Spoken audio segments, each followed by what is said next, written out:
All right, we get it rolling after Eagles lose to the Cowboys. Week 12 action. Welcome to the Krug Show, brought to you by Pig and a Pickle as we react to Week 12 and some of the action from earlier today. Niners playing on Monday, so we'll have a few thoughts on that as well, I'm sure. But let's go.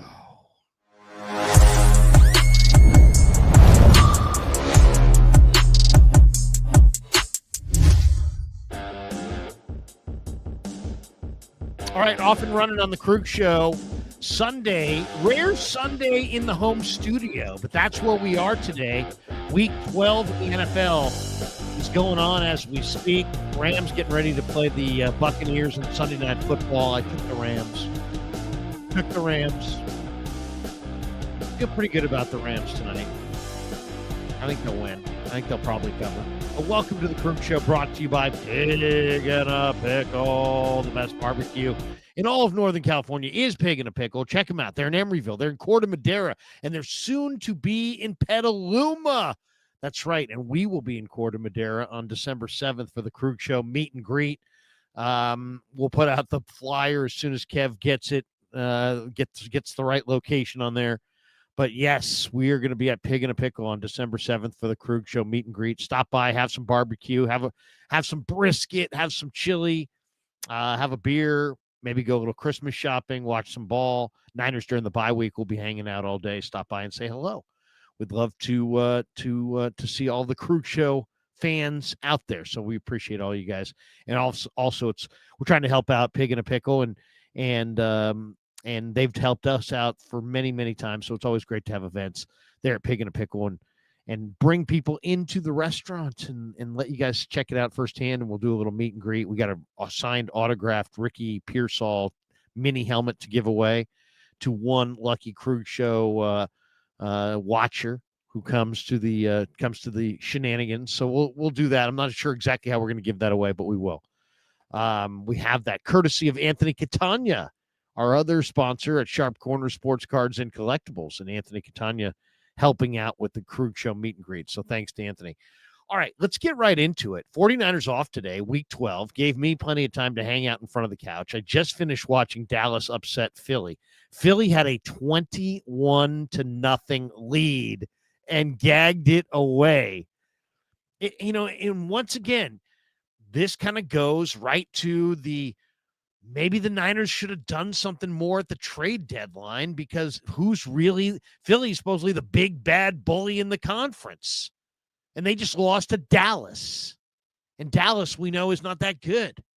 So that's unbelievable. Dallas, beat the Raiders the other day, but I mean, Dallas is 5-1. They can't get out of their own way most of the time. But they get the upset today, 24 unanswered. And Philly has got issues. They've got issues. As I said, Dallas was in a 21-0 hole. Saquon Barkley in this game, 10 carries, 22 yards. Philly can't run the ball. 2.2 yards a carry, and he fumbled. Jalen Hurts was the Eagles' number one leading rusher with 33 rush yards. Lane Johnson's out. It's funny. You miss a great player here or there, and all of a sudden you changes the equation. Lane Johnson's out right now, and he'll be back, but he's out right now, and they can't run it. And they've struggled to run it even with Lane Johnson. Let's be totally frank about this. A.J. Brown had a big day, 8 catches for 110 and a touch. Prescott, though, 23 of 36, 354 yards, 2 touchdowns. He had a pick. George Pickens is a hell of a receiver. I mean, he really is. He's coming into his own. 9 for 146 and a touchdown. Dallas had 473 total yards. They outrushed Philly 125-63. And then Philly just wasn't sharp. 14 penalties for 96 yards. That'll get you beat every time. If you don't ask me, ask the Arizona Cardinals from last week against the Niners. They had 17 penalties. We saw what that looked like. 14 penalties. So the Eagles were not on their A game, are not playing their A game, can't run the ball. And they're supposedly the number one team. The road to the bowl in the NFC rolls through the link. I've heard that a bunch. And it's probably true, but it just kind of goes to show that the entire thing is flawed.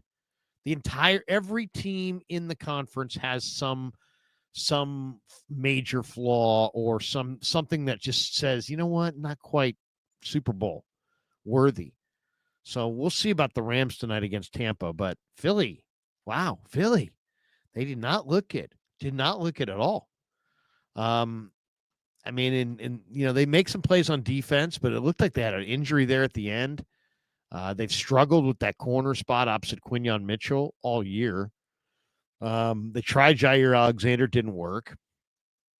So that was an interesting outcome today, that Philly game. But that wasn't the only interesting game. Let's go around some of these other games I thought were really interesting. The Atlanta Falcons beat New Orleans 24-10 behind Kirk Cousins. Watch out for the Atlanta Falcons. Now, they're not going to be this year, right? Penix is out. Cousins looks too old. They're 4-7 for crying out loud, even after beating New Orleans. So they're not going anywhere. But Atlanta's got something going. They drafted Xavier Watts. He had a pick today. They drafted Billy Bowman. He's good.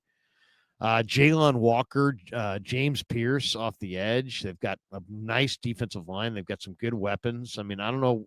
I think Penix is going to be good. We'll have to see how he emerges. But, I mean, I think Atlanta's got some momentum going personnel-wise. Now, they don't have a number one pick this year, and so that will make things interesting because they traded their number one pick to get James Pierce last year, this year. But I think Atlanta's an interesting team because they do have, it's a rush and cover game on defense, and they have great rush suddenly. And they also have some pretty good players on the back end. Two really good safeties. I mean, Watts and Bowman, I think, are going to be good safeties for the next 5 or 6 years. So that was kind of an interesting game today. Bears are rolling. Ben Johnson has the Bears rolling. Now, there was no Aaron Rodgers today. He was out with the broken wrist. But the Bears are playing well. I mean, the Bears have won 8 of 9. They're cooking. They're 8-3. They beat the Steelers without Rodgers, 31-28. I mean, they got a gift because Rodgers owns the Bears. He's 25-5 career against the Bears. 4-time MVP. He's turning 42 in December. He's got a broken wrist on his non-throwing hand. His left wrist is broken. But obviously he couldn't go today, so it was Mason Rudolph time, and Mason Rudolph kind of stinks. I mean, that's just really basically it. Caleb Williams threw for 3 touchdowns. Chicago's playing well. I mean, they've won 8 of 9. They're really tough to beat at home. It was at Soldier. And, Caleb had some multiple bad overthrows in the first half of this game. And then he was strip sacked by TJ Watt, and Nick Herbig fell on the ball in the end zone for a touchdown. But he came back, and he looked good in the second half. DJ Moore had a big day. 5 catches for 64 yards and 2 touchdowns. My guy, Kyle Monangi, who the Niners should have drafted instead of Jordan James, rushing touchdown for Monangi. Colston Loveland, their first-round tight end out of Michigan, had a receiving touchdown. Nashawn Wright, who, went to Laney College and played for John Beam and was so emotional, had another interception in this game. Obviously he's still grieving the horrific loss of John Beam, and lots of people in the Oakland area are, but Nashawn knew him personally, and John Beam was like a second father to him, and he had another pick today. That was awesome to see. We get a chance to see Bears Eagles in Philly at the Link Friday. So we get the Black Friday game, the shopping day. They've squeezed in a game on that Friday after Thanksgiving. So it used to just be the Egg Bowl, and sometimes Texas and Texas A&M, and some college hoop usually. But we're getting some NFL. The NFL's wising up. They're getting us on the Friday after Thanksgiving. Chicago in Philly on Friday night. That'll be a good game. So that watch out for the Bears. I mean, the Bears-Niners game is going to be huge, absolutely huge. And the Bears are suddenly, can put points on the board. And their defense isn't much. Most of their games are going to be kind of like this, shootouts, 31-28. But Caleb's getting some momentum, 3 touchdown passes, and he's playing well. He's got some weapons. Roma Dunze, DJ Moore, Kyle Monangi, Colston Loveland, rebuilt offensive line. I mean, Their defense isn't there yet, but man, they've got the pieces, and Poles has done a nice job of drafting there and building that thing up. The team that I don't know what to make of is Detroit. Now, Detroit gets a win today. They beat the New York Giants 34-27, but they went to overtime, and the Giants are 2-10. The Giants are not good. So it's like to see Detroit have to go to overtime against the Giants to beat them. Now, Detroit goes to 7-4. They started the day out of the playoff picture. I'm sure now with that win, they're probably in. Jahmyr Gibbs is a beast. Absolute beast. He had a career day. 264 total yards for Jahmyr Gibbs. God, man, I love that guy in college. I wanted to see the Niners grab him. But Detroit had the vision. They traded up in round one. They had the vision. And, man, Gibbs was awesome. 3 touchdowns today. He had a 69-yard touchdown run. He had 219 yards rushing and 2 touchdowns. He had a career-high 11 receptions for 45 yards and another touchdown. The Jahmyr Gibbs show. I mean, Detroit in this game trailed, though, against the Giants by double digits multiple times. Amon-Ra St. Brown had a big day. 9 catches for 149. The Giants are a tire fire. They've lost 6 in a row. I like this coach, Mike Kafka. I thought he was a smart quarterback at Northwestern way, way, way back when. And I think he's a pretty smart offensive guy. But, man, he had some bad decisions in this game, including going for it on a 4th down. And he's like, well, we're trying to win. It's like, well, you could have gone up 6. And you were up 3. You could have kicked the field goal, gone up 6, made them score a touchdown. Instead, you go for it. I mean, it just seemed desperate. Detroit, by the way, hosts Green Bay on Thanksgiving. That's going to be a good one. But Detroit, it's like Detroit's offensive line. Let me go check the box score. Detroit's offensive line is not what it was. When they had Frank Ragnow, their offensive line was much better. And Goff, in the cold, he doesn't move well. Now he's behind a line that's not great. And he doesn't look like he's about to win them a championship. I mean, he just doesn't. He looks like a kid from Marin who's freezing. That's what he looks like. Today, of course, they were in Detroit, which is a dome, but 28 of 42 for 279 for Goff, 2 touchdowns, 1 pick. He was sacked 3 times. Yeah, I mean, New York's got a pretty good line, but they hit him 7 times, which is kind of a lot. That's kind of a lot. 3 sacks and 7 hits on the quarterback. So, I mean, that would be my concern if I was a Lions fan trying to, hope. Because, I mean, the Lions have some great players. Jahmyr Gibbs, Amon-Ra, but Laporta's hurt, and Frank Ragnow's retired, and their offensive line's kind of watered down. And are they better up front, than they were a year ago? Yeah, they're healthier. The Hutchinson's playing. He had the game-winning play at the end, a big sack.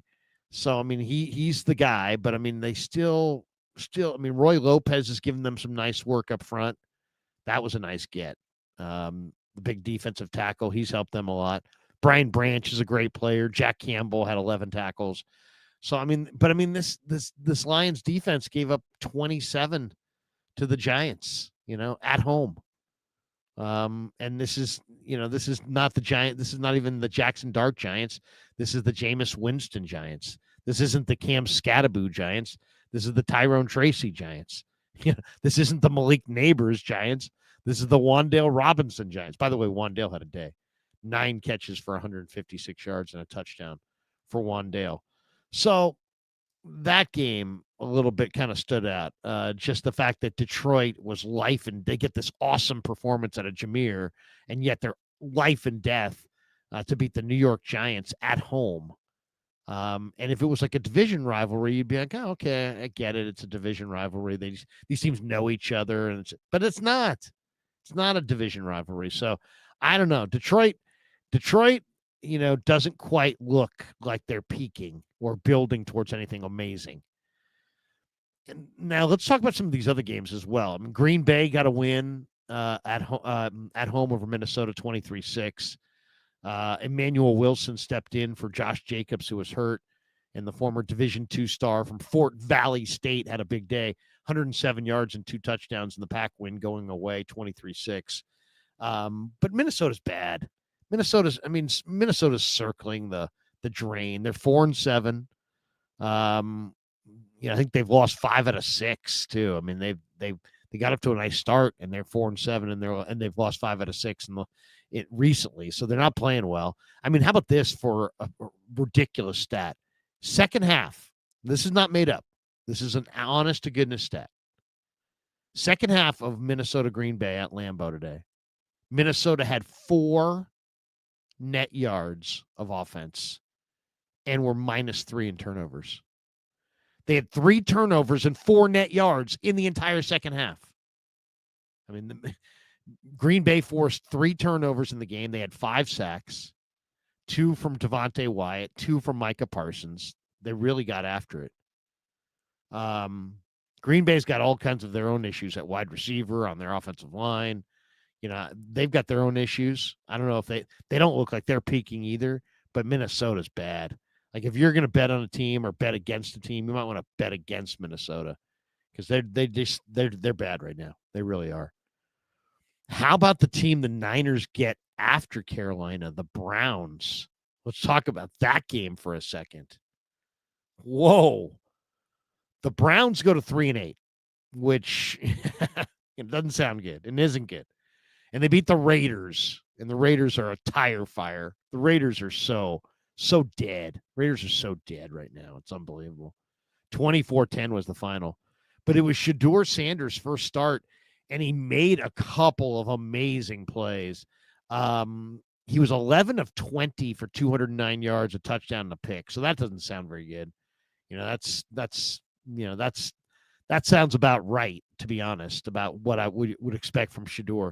But he had one play where he hit somebody down the field for just an absolute dime, just put it right on him. I think it was Isaiah Bond, the rookie from Texas. He just hit him on a bomb, and it was a phenomenal play. It was just a perfect dime. So, and Shedeur gets the win.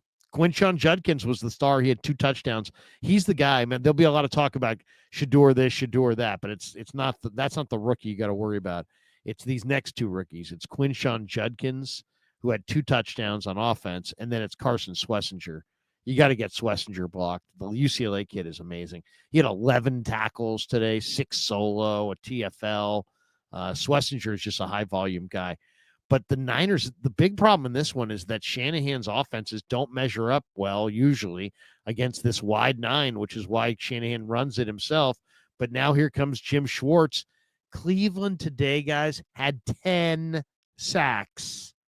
Myles Garrett had 3 more. He's got 18 by himself. That's not even the amazing stat. The amazing stat is Cleveland hit the Raider quarterback today 20 times. 10 sacks, but 20 hits on the quarterback. 20. Brock Purdy's coming up next. Get rid of the football. Run the football. I mean, that is going to be a really tough game in Cleveland against Myles Garrett and this defense that's sacking the quarterback 10 times in a game. Niners have 12 sacks on the year. And they had Nick Bosa at the start of the year and Bryce Huff.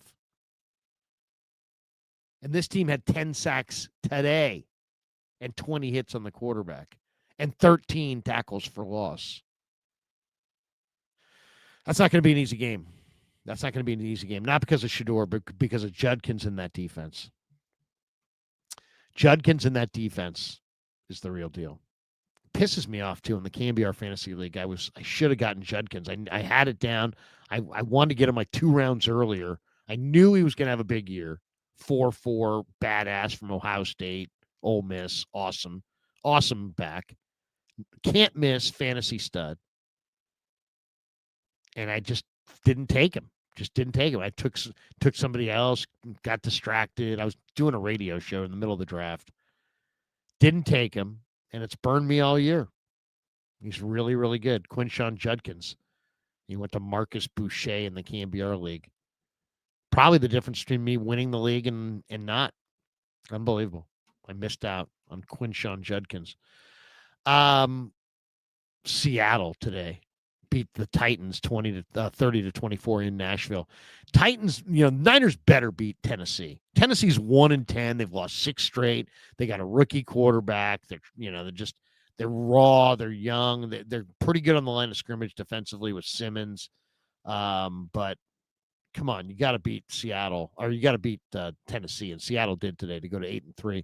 Sam Darnold bounced back from his 4-pick game last week, 244 yards, 2 touchdowns for Darnold. Seattle's playing well, man. They've won 5 of 6. Something tells me they're not primetime, though. I'm not sure what. I don't believe in Darnold, I guess, when push comes to shove. But man, JSN, Jackson Smith-Njigba, what a great player he's emerging into. 8 catches for 167 yards and 2 more touchdowns. Seattle's great on the road, by the way. They're 5-1 on the road. They sacked Cam Ward 4 times. So they got a good defense, and if Sam Darnold doesn't turn it over, they got, Darnold and the best receiver going right now in JSN. I mean, JSN's as productive as any right now when Darnold's going good. It's all about Darnold. Seattle's, Super Bowl chances are all about Darnold. All about Darnold. Does he turn it over, or does he take care of the ball? Does he take care of the ball and they run it well and their defense shuts everybody down? They could easily go. They could be at Levi's. Or it could not happen. So that was it. The other, Patriots win again, 26-20 over the Bengals. Bengals got off to a good start, though. I mean, it was a good beginning for the Bengals, but Drake May, 22 of 35, 294 yards, did have a pick, but threw the 1 touchdown. Travion Henderson, 18 carries for 66 yards, 3.7 a carry. Not great. May himself had 5 carries for 22 yards. Cincinnati ran the ball well in this game, 23 for 120, so 5.2 a carry. Flacco started. Joe Burrow wants back in, but Flacco threw 19 of 37 for 183. Hunter Henry had a big day for the Patriots, 7 catches, 115 yards, and a touchdown, 10 targets. Cincinnati played with no Jamar Chase. So that was a big one right there. 16 tackles, by the way, for the rookie linebacker Barrett Carter from Clemson. And Demetrius Knight had 8 tackles, 3 solo. Man, Cincinnati got some good young rookies there in Knight and Carter. Those guys can absolutely fly. Craig Woodson, the former Cal Bear, 6 tackles, 3 solo for New England. New England only had 1 sack on the quarterback all day. Marcus Jones had a nice interception for New England. Geno Stone, who's a very productive interceptor, got one for Cincinnati, the former Raven, former Iowa Star. So 4 field goals for Borregales for New England. So he connected on 1 from 52. Big day for him. And Patriots get the win, 26-20. And the Patriots, if you had the Patriots as at 10-2, congratulations. I mean, your ball. 10-2, 6-0 away from Foxborough. That's pretty damn good. And the Chiefs, all they had to do was win. The Chiefs are a team where you don't want to give any points because they're just going to do whatever they got to do to just win the game. They're all about, once you've been in the playoffs and the Super Bowl as much as Mahomes has and Reed has, it's not, as long as they got 1 more point than you, they don't care how it looks. That's what it looks like. Mahomes today, 29 of 46, 352 yards, no touchdowns, and he was sacked 4 times. He did throw a pick, but he got a 104-yard day on 30 carries from Kareem Hunt. That's some hard running there. Kansas City came out and they committed to the run, man. 41 runs, 3.6 a carry. They shut down Jonathan Taylor, held him to 58 yards. Rashee Rice had a big day, 8 catches for 141. So that was it there. Kansas City, though, no sacks on the quarterback. They did hit the quarterback 6 times. Chris Jones had a couple of those.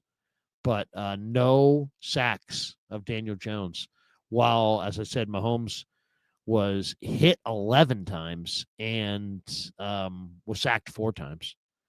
So it doesn't seem like it's Kansas City's year. Seems like Kansas City is very, very gettable. Now the question is, who's going to do it? Who's going to beat Kansas City in the playoffs? They look very, as I said, gettable is the word I would use. Another team that won today but doesn't seem like they're going anywhere is the Baltimore Ravens. They're 6-5, but they're 3-3 at home. They struggled early with the Jets. It was 7-3 Jets at halftime. Ravens finally woke up in the third quarter and scored a couple touchdowns. It was Tyrod Taylor against Lamar Jackson. Jackson was 13 of 23 for 153. No touchdowns, no picks. Derrick Henry ran 21 times for 64 yards, so only 3 yards a carry for Derrick Henry. Makes me wonder if he's starting to wear out or tire out a little bit. Keaton Mitchell went for 5 yards a carry on his carries. But Baltimore gets the win. Cincinnati's bad. Or, I mean, not Cincinnati. The Jets are bad. They're 2-9, 1-4 on the road. Breece Hall led them. He led them in rushing, led them in receiving. Mechie scored a touchdown. Adonai Mitchell, I swear, looks much better for the Jets than he did before with the Colts. But Roquan Smith had 11 tackles. Kyle Hamilton had 10. Baltimore had 3 sacks and 7 hits on the quarterback. TJ Tampa got a pick for Baltimore. But, I mean, Baltimore, I don't know, just like Baltimore has Lamar, and, you think of Baltimore as a winning franchise. They're just not that great. They're 6-5. They're struggling to beat the Jets at home. It seems like in past years they would have just put up a big total early against the Jets and just put them away early.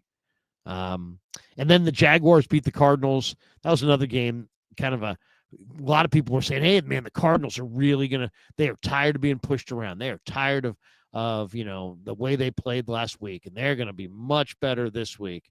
They're not going to have so many penalties. Well, they still had 7 penalties for 53 yards. So it wasn't like they eliminated their penalties. But it was a close game, but Jacksonville beat them. Jacksonville came in and beat them 27-24. Lawrence threw 3 touchdowns. He had 3 picks. Lawrence isn't the guy. I mean, I'm pretty sure about that. Arizona, though, couldn't run it. 2-8 a carry all day, 20 carries for 55 yards. Michael Wilson had another great game. 10 catches for 118 yards for the former Stanford Cardinal receiver.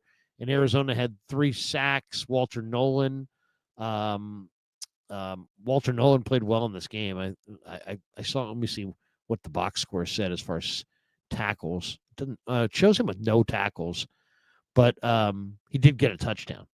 So Walter Nolan did score a touchdown on an interception, or I guess it was a fumble recovery for Walter Nolan. But yeah, he is a monster inside. But Arizona's not going anywhere. Jacksonville goes to 7-4. So Jacksonville, you never know. I'm not even sure what to make of the Jaguars, but as a team, because they, you catch them on the right day or the wrong day, I mean, they can look really good. But then they play, they're life and death with the Raiders. I mean, they're life and death with the Cardinals. So then you're like, how good are they? So, and then, of course, the thing got rolling Thursday night when the Texans beat the Bills 23-19, and Josh Allen, got sacked 8 times. And, Texans forced 3 turnovers, and their defense ruled the day, and the Texans are 6-5. So, and then, of course, Monday night, we got Panthers-Niners. Niners 7-4, Panthers 6-5. I think you expect a lot of Christian McCaffrey, especially in the receiving game. I also think the Niners should be able to run the ball effectively. And I think the 49ers are going to dominate the time of possession because they, if you look at the third down numbers, Niners have a decided advantage. Third down offense against the Panthers' third down defense. The big question is, can the Niners put any pressure on Bryce Young, or is he going to sit back there and just carve them up and play pitch and catch with Teteroa McMillan, who's 6'5", and going up against a 5'8" slot corner? So there's a lot of question marks, but I do think it's going to be kind of a high-scoring shootout. But I like the 49ers to win it. I'll say 31-24,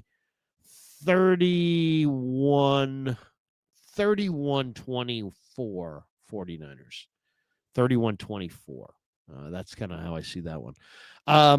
We're brought to you by Pig and a Pickle. We should also tell you we're brought to you by our friends at Sleeper. That's right. 49er football season is presented by Sleeper, the fastest growing fantasy platform in the world. It's a one-stop shop. You get blazing fast news, real-time stats, group chat, season-long leagues, and, of course, Sleeper picks for daily fantasy. Use promo code Larry, and Sleeper will match your first deposit up to $100. Links in the description, terms, and conditions do apply. All right. Before we get out of here, and we're going to I guess let's take a look at our chat. Oh, we got a few supers over here. We'll hit a couple of these supers. Um, Greg Gar Greg. Oh, Greg Arjazy. Okay, he says Philadelphia is so overrated. Niners D will be okay. Well, I agree with half of that. Philly is overrated. As far as the Niners D is being okay, okay if they get turnovers.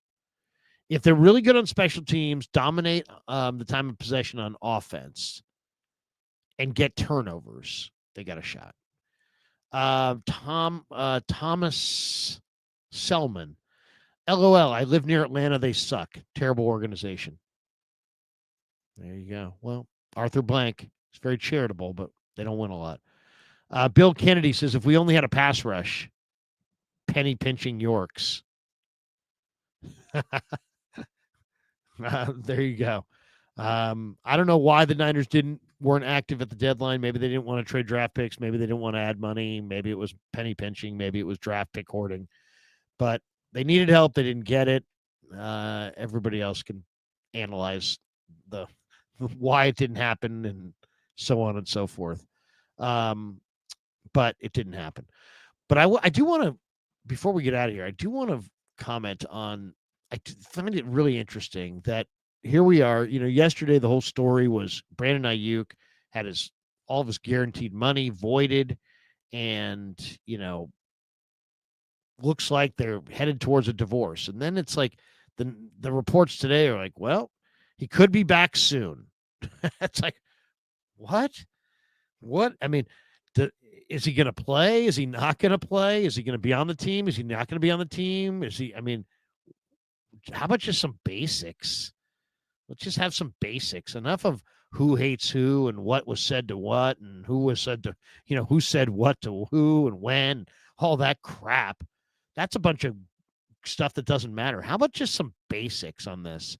I'd really appreciate a little bit more transparency and a little bit more just upfrontness than this kind of mealy mouth side talking. What is it? Is he on the team? Is he not on the team? Are you happy with him? Are you not happy with him? Do you want him here? Do you not want him here? Are there factions within the organization? Some want him here and some don't want him here. I mean, I get the sense that Shanahan seems like he's very much wants Ayuk, but then I also get the sense that the organization and Ayuk are headed towards an obvious and an irreversible divorce. So what is it? Is his window going to be open? Is he going to play? Is he healthy enough to play? Is he not? Are they going to release him? Are they going to trade him? Are they going to keep him? How about just some basics? Some of these, like the Garofalo stuff, I'm laughing because it seems some of these reports seem absolutely crazy. Let me see if I can call one up here. It seems like we're getting two messages, and on one message it's like, yep, they're voiding all of his guaranteed money. Okay, so that's a business move, but are you moving on from him, or how is he going to respond to you getting rid of all of his money, guaranteed money? He still wants to be here. It just seems like a situation that should be over, and yet they're talking like it's not over. Like it's one of those Halloween movies. Jason, is Jason dead? Is Michael Myers dead? I guess I'm confusing my horrors. But is Michael Myers dead? He's not dead yet. He's still alive. It's like, is Ayuk's future with the Niners dead? No, it seems like it's still alive. Mike Garofalo reporting that he could report soon. And I mean, that right there was just like, what? Really? He could report soon. We could possibly see Brandon Ayuk. I mean, and then it's like, what kind of, is he happy to be here? Is he not? I mean, it seems like there's a lot of like unknowns going on here. Is he going to come back and play for the Niners, or is he not? Is his career done with the Niners, or do they want him back? It's just odd. That's all I could say. I mean, it's an odd story because it seems like you got two sides headed for a divorce, but then they're not really going to head toward divorce. I mean, it's um, or maybe they're going to divorce at the end of the year, but they're not going to divorce until the end of the year, and so he may come back and play this year. Um, yeah, Garofolo on the NFL basically said that the belief is that Ayuk is close to being cleared and that he can still work his way into being a 49er this year and beyond. For now, still in limbo. So I mean, that just really sounds like it's all like this is all about the money. It doesn't really sound. If you still like the guy, enough to have him around, and you still want him on the team, then it seems like it's like, are we playing contractual games to recoup money that it's all about this money? We got to get the money, and I'm sure I'm sure Ayuk is probably in the wrong. He's probably violated his contract. He probably knows it. Otherwise, why would he give up the money? Right? That he wouldn't. I mean, just that to me seems just logical. And then you're also got to wonder, why now? Why is this coming out right now? Is it because Ricky Pearsall is ready to play, and it may look a little bit better? I don't know. Why is this coming out at this juncture? But the Ayuk thing to say is TBD. To say that, I think it doesn't really even speak to it. It's like there's a lot of unknowns here. Is he never going to play another? If you had asked me a couple days ago, I would say, yeah, he's never going to play another down for the Niners, and he'll be gone in the offseason. But now I get the feeling that they're making it sound like maybe he will play at some point later on this year with the 49ers, and still. Yet it could be done for him as far as the offseason. So there you go. We have this one. Stefan says, thoughts on the new Leeds United jerseys? Let me think about that. I don't have too many thoughts on that. Do you know exactly what Ayuk did? No, I don't. And nobody seems to be talking, The only thing I do find a little bit annoying is that the organization knew about this. They knew that they bought out his they voided his guarantees for 2026. Didn't talk about it, and then still talked about like he was coming back, and maybe he is coming back, but just seems like when you're voiding somebody's guarantees, that's almost like you're warring with the person, and that person's going to be on your football team. And then it just seems like to keep this under their hat for so long and then to pull this out right around Thanksgiving on a Friday news dump type approach. I don't know, man. It's like the circus is coming to town. I mean, that's circus behavior. So I'm going to need a little bit more information here before I can really evaluate this situation. Other than I really think at the end of the day, the 49ers really, really, really regretted signing that contract and making that financial commitment to Ayuk. And they were very, very interested in getting away from that commitment.